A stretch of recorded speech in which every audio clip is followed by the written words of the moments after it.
Hello everyone and welcome to the first of my 6 spooky comic book recommendations, and I'm going to kick off these recommendations with a book that I've talked about numerous times before on this channel, Manifest Destiny. Now, I'll admit, I went back and forth on whether or not I should include this book on the list, because I know some people out there who wouldn't necessarily consider it to be a horror series. However, this series, with every single issue, builds up tension and slowly sets up this great, bigger, darker story that has been building in the background. There's been a mystery since the very first issue, and recently we began to see where it's all going to head. And yeah, I would definitely say at this point it is a flat out horror series. Now you might be wondering what this book is about. Well, basically it's about Lewis and Clark after President Jefferson bought the western half of America, and they were tasked with setting out to explore and map out this new land.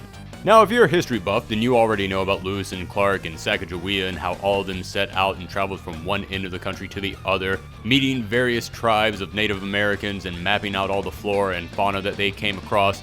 Well, this is the story of the second notebook that they took with them. You see, the first notebook was the one to categorize everything that they saw.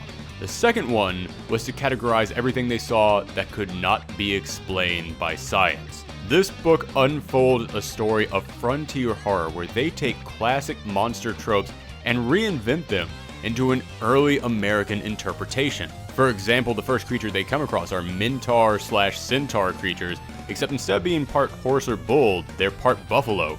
And then later they come across a breed of zombies. However, this zombie is actually a plant algae infestation that takes over the human body and slowly turns it into its own twisted version of itself. From there, they run into giant vampiric bat creatures, insects that lay their eggs inside of you until they burst forth like xenomorphs. And in the most recent storyline, they encountered Bigfoot.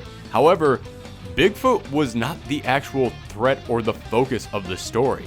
You see, in the most recent storyline, it's actually been about the first group of travelers who attempted to make this trip from one side of the country to the other, and the horrifying creature that they found waiting for them at the end. And that to me let me know what this series is aiming for. It let me know where this series is headed, and it appears like it is going into Lovecraftian old god levels of horror. As I said, with every single storyline, they add a new element to this mystery of why there are these monsters, what are these giant arcs that they keep discovering, and what is this creature that is waiting for them there at the end. And every single one of these stories builds upon the other until you are just full of suspense to know what is going to happen in the next issue, because with every single adventure they go on, they lose members of their crew, they lose more supplies, their situation gets more and more desperate, and all the members of their remaining crew begin to distrust each other more.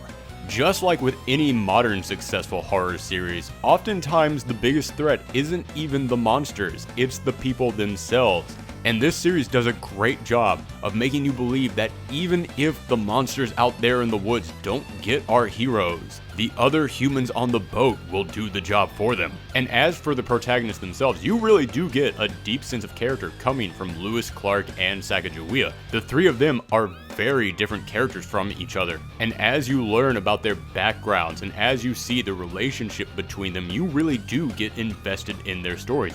Recently, we started to learn the origin story of this demon-slaying Sacagawea that they have in the story, and she instantly became one of my favorite characters. And all of this is being beautifully captured with an art style that shows just how dirty and deranged some of the people on that boat were, but at the same time, make the monsters look both beautiful and gruesome at the same time. It's almost like looking at a wildlife exhibit. You really do marvel at these creatures, but at the same time, you want to steer your head away because they can get really disturbing and terrifying. So that's it for my first recommendation for these comics to get you in the Halloween spirit. If you want to see more of these comic recommendations, remember I'm going to be doing them for the next 5 days.